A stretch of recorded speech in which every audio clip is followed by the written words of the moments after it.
Good afternoon po mga idol. Welcome to my bayan ng Alaminos. Oh my God, grabe.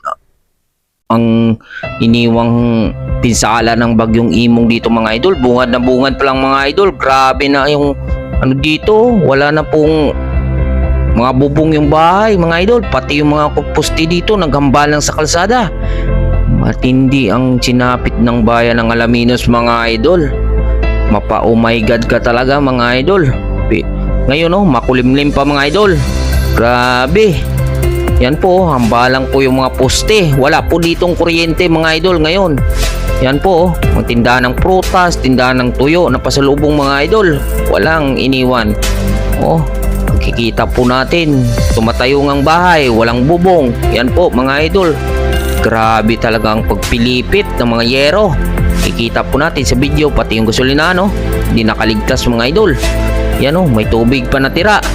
Grabe mga idol. Mga tao bising-bisi sa pagputol ng puno mga idol na tumumba sa bahay nila. Kung hindi man tumbahin, nakatayo ang bahay, walang bubong.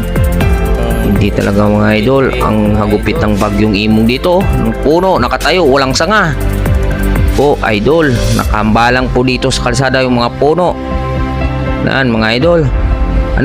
Thank you for watching mga idol. Pakipalo na lang para sa susunod na video. Updated po kayo. Maraming salamat po sa inyong panonood.